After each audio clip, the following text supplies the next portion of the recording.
Hello students, how are you all? I hope you all are safe and fine at home.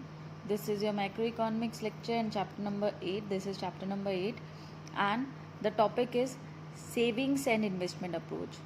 Students, today we are going to discuss that, as I have told you in my previous video, that there are two approaches through which equilibrium can be determined. First one is AD and AS approach, which I have discussed in my previous video, and today I am going to discuss the second approach, that is saving and investment approach.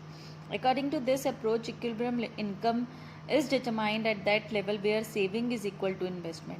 जहाँ पर saving और investment equal होती है वहाँ पर equilibrium level of income जो है वो डिटरमाइन होता है. You can see this table. In this table we are given with income, consumption, savings and investment. Investment being autonomous will remain constant.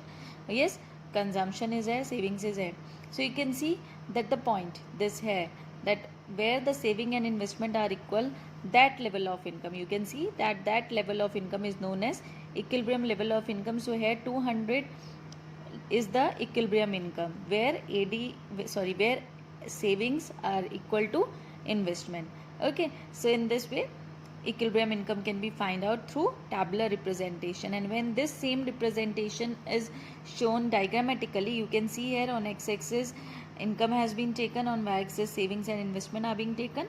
Savings curve starts below the origin से start होता है, you can see, and investment is autonomous constant curve होता है, horizontal parallel to x-axis, where they both will meet this point here. S is equal to I, this is the equilibrium point.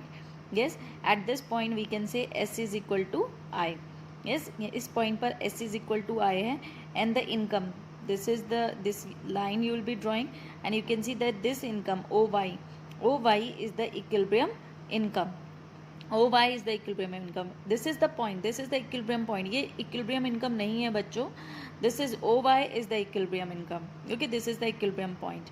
Now before equilibrium point you can see that आपका investment curve above है, savings curve below है, तो investment is greater than savings है, and after equilibrium point you can see that savings are greater than investment. Yes, so this is how graphically you can represent this. Okay.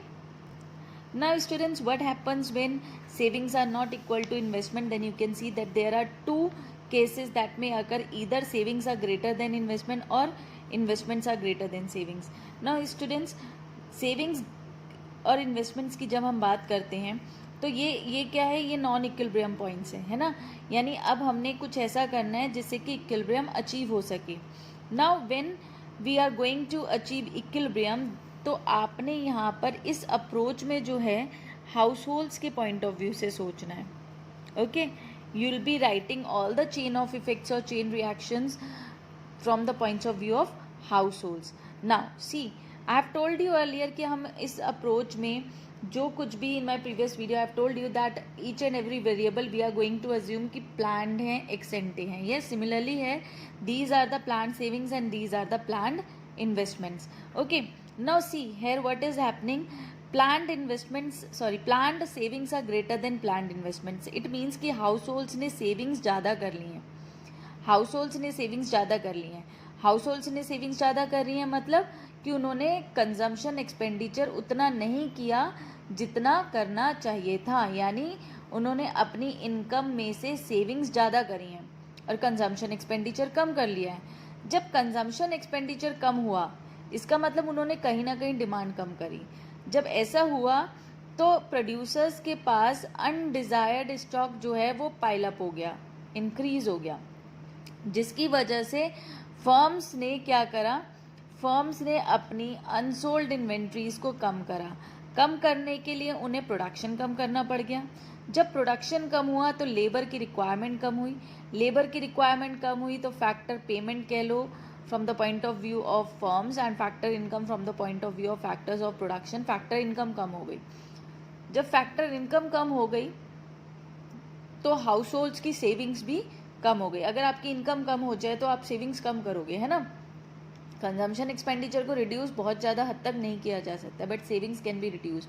तो जब income कम हुई तो savings कम हो गई, और savings तब तक कम हुई जब तक इक्विलिब्रियम अचीव नहीं हुआ. तो this is how we can say that savings are greater than investment होता है, then equilibrium is achieved. Now है when investments are greater than savings, यानी सेविंग्स कम है. सेविंग्स कम है मतलब कंजम्पशन एक्सपेंडिचर ज़्यादा कर लिया. कंजम्पशन एक्सपेंडिचर ज़्यादा कर लिया यानी फर्म्स ने जितना एक्सपेक्ट किया था उससे ज़्यादा हाउस होल्ड्स ने कंजम्पशन एक्सपेंडिचर करा. अब कंजम्पशन एक्सपेंडिचर जब ज़्यादा होगा तो production will increase. When production will increase then the firms will hire more of labour. More of labour means more of income. More of income means more of savings. तो savings बढ़ेंगी, जब income बढ़ेगी तो savings बढ़ेंगी, जिससे और तब तक बढ़ेंगी till equilibrium is achieve. So this is how we can say that through SI approach equilibrium income can be determined or equilibrium can be achieved. So this is all for today students. I hope you understood this. Thank you and have a nice day.